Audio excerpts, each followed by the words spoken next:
I was always a good student. I wanted to be a good teacher.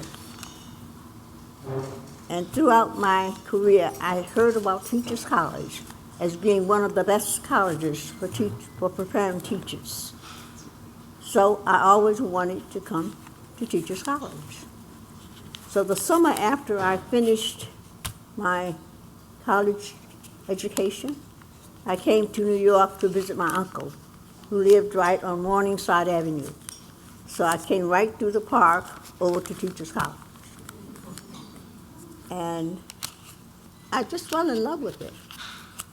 The first building was this building. And so when I decided to come to Teachers College, I wanted to live in Whittier Hall. And that did it for me, because I could do everything I wanted to do by living in Whittier Hall. Now you want to know, how did it influence my life? Number one, I wanted to be a high school social studies teacher. When I came to Columbia, after meeting Dr. Florence Stratemeyer and Dr. Margaret Lindsay, I wanted to change my career goal. So it was at Teachers College that I changed my career goal from becoming a social science teacher to becoming a teacher educator. I wanted to teach prospective teachers. And my whole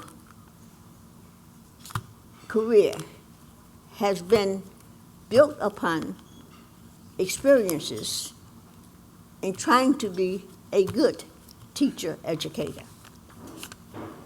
Secondly, Teachers College influenced my life because it prepared me to be that good teacher. I went into the teacher education program, and I was highly motivated to be an effective teacher. So I did everything they told me. In fact, the students used to tease me. I would be the first thing to class, and I would even write down good morning. As I said, when I came here, I was a good student. But being a good student was based upon one thing at that time: being able to give the teacher back what she gave to you. Being able to memorize the textbook and say, this is what you told me, this is what you want. So I got my A's, and I got a reputation of being a very good student. But when I met Florence Stratemeyer, I found out that wasn't what was all that was needed. So I became a little discouraged. So she says, oh no, you have the potential, you can do it, come on, let's work with it. She wanted me to be able to, in a very effective way, put the knowledges that I had learned into practice. Into practice. Now, see, that was a shift for me. So I said, what do you mean?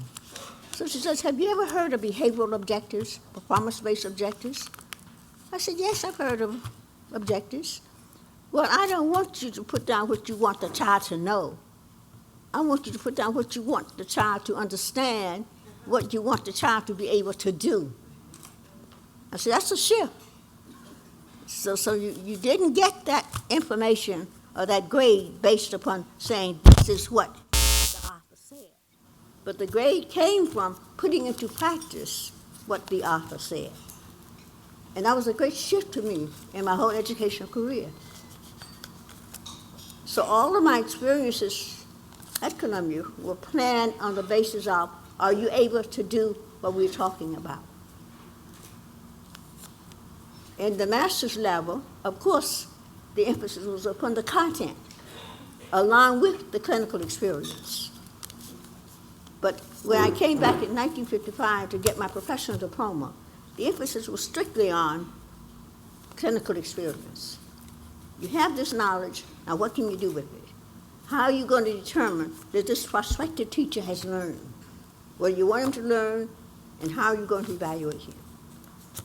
And I think that is why, in my early career at FAMU, that I was given the title of being a master teacher, because I wouldn't let that child out of that class unless he was able to do what he said, we wanted to do. And my former student is saying my time is up.